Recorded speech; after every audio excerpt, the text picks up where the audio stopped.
you the story of our evacuation and losing everything during Hurricane Idalia, which happened literally 6 weeks ago. So the story starts on August 28th. On August 28th, I was getting ready to go to work, and at 2 p.m. got a message that we have a mandatory evacuation in Zone A in Tampa, Florida. I happen to live close to the beach. Well, I should rephrase myself. I used to live close to the beach in South Tampa, Florida, and I was in Zone A. I had to teach a class that evening at the university. I teach economics, actually, and had to be at work later that day, but realized that I have to pack. So I decided to pack and start looking for Airbnbs for us to go, and not a lot of them were already available because I guess people were evacuating. So I was trying to find something closer to where we live. So I just looked on a map and found higher ground within 20 minutes of my house and decided to get that Airbnb for the next 4 days for us to stay, because I knew that the hurricane is coming on Wednesday in 2 days, and I was gonna try to book it from Tuesday to Thursday because the hurricane was supposed to be gone on Thursday and we would be able to return to the house. So when I booked the Airbnb, they told me that I'm not going to be able to move in until 4 p.m. on Tuesday. And the hurricane was supposed to arrive at about 2 p.m. on Tuesday. The first bands were going to hit Florida on 2 p.m. on Tuesday, so they told me I had to pay for an extra day or an extra night. So I decided to do that just to be safe. So I still had to go to work. I called the university, said I'm in Zone A. They pretty much said they do not care because the classes are still going to be happening on that evening. So I packed my stuff, went to work, and decided that I'm not going to take my chances, and took some of the stuff after work to Airbnb and decided to spend the last night at my house from Monday till Tuesday night. That evening, I actually went and watched sunset. It was one of the most beautiful sunsets, actually, because before the storm, we always have one of the most beautiful sunsets. And we stayed at the house. I knew that it was going to take me a couple of trips to take everything to Airbnb. My dogs are 300 pounds dogs. Well, I have 3 dogs, but altogether they are 300 pounds. So I realized that, yes, I would have to go to Airbnb maybe 3 times. I packed a little suitcase for myself and packed a big suitcase for the dogs.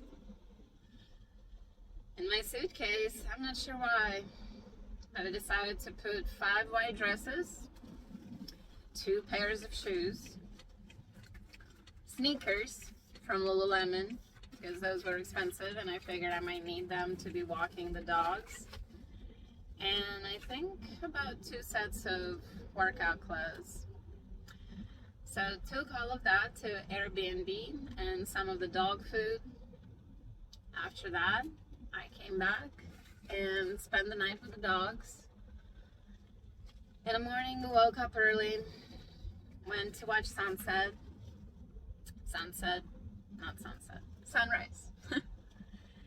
In the morning, on Tuesday, we woke up early, and Mishka and I went to watch sunrise.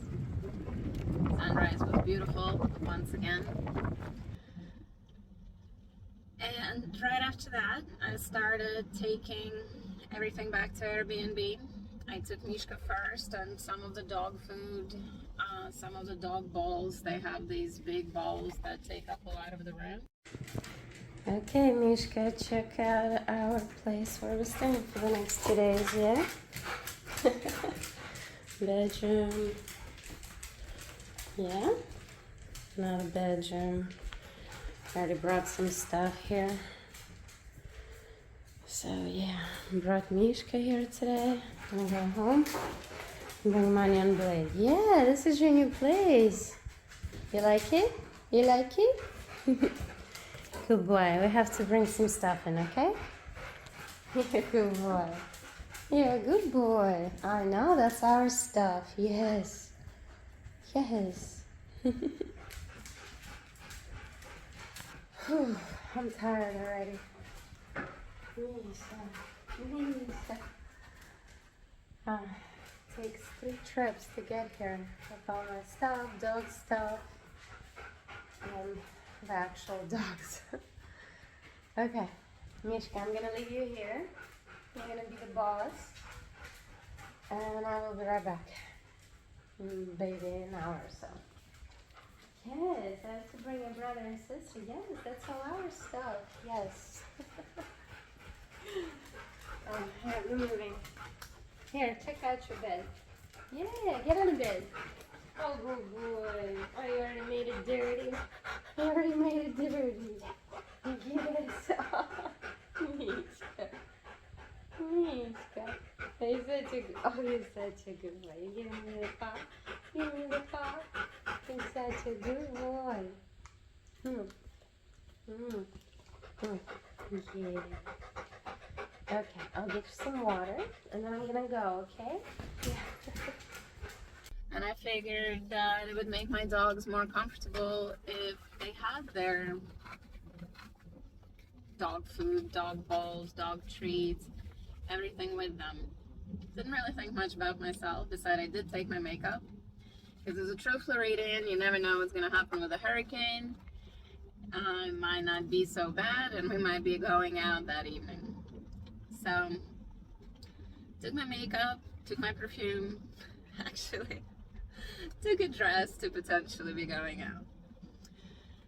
And took everything to Airbnb, came back for my other 2 dogs, Manya and Blade. Mishka was already at Airbnb. Manya and Blade,